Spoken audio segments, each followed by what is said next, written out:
आप लोगों को हम शिव चर्चा गीत सुना रहे हैं। ओम नमः शिवाय। आप हमारे चैनल को कम से कम कोशिश करिए। हम आप लोगों से विनती करते हैं कि आप हमारे चैनल को लाइक करिए, सब्सक्राइब करिए और कमेंट भी करिए, जो भी हो। अरे अरे लहर लहर करे भंगिया धतुरवा, कहाँ हो गई लेना। अरे लहर लहर करे भंगिया धतुरवा, कहाँ हो गई लेना, कहाँ हो गई लेना। हमरा गौरा के सजनवा, हमरा गौरा के सजनवा, कहाँ हो गई लेना, कहाँ हो गई लेना।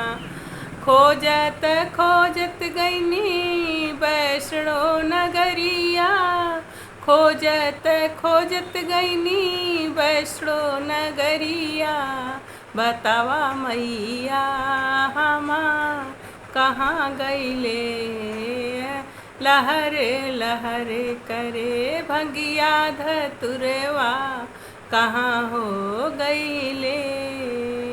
भोला गईले कौन रहिया, बतावा मैया, बतावा मैया। अरे हम नाही देखनी सिसिया, हम नाही देखनी गौरा के सजनवा, गौरा के सजनवा, गौरा के सजनवा। अरे गौरा के सजनवा, सुन ये सिसिया, सुन रे सिसिया। खोजत खोजत गईनी कलकत्ता नगरिया, खोजत खोजत गईनी कलकत्ता नगरिया। बतावा मैया, बतावा मैया, भोलानाथ गईले कवन रहिया।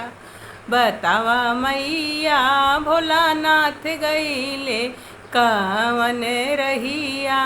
बतावा मैया, अरे हम नाही देखनी सिसिया, अरे हम नाही देखनी गौरा के सजनवा। सुनिए ए भगतिनिया, भोला गईले कवन रहिया, भोला गईले कवन रहिया।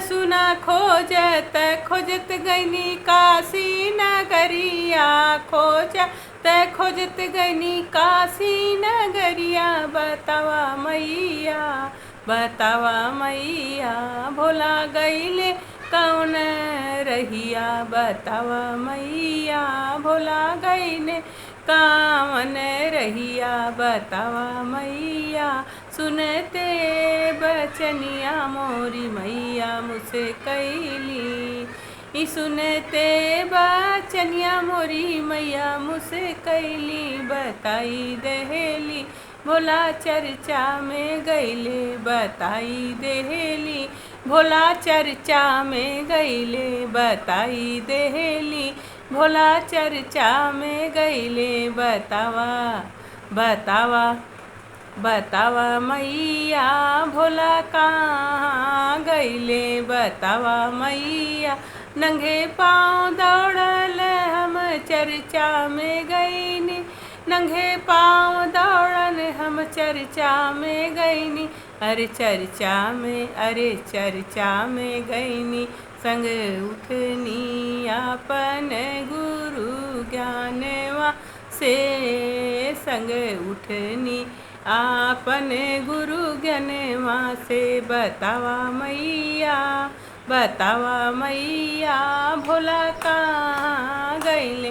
बतावा मैया, भोला कहाँ गईले। अरे लहर लहर करे भंगिया धतुरवा, कहाँ हो गईले बतावा मैया, भोला कहाँ गईले बतावा मैया।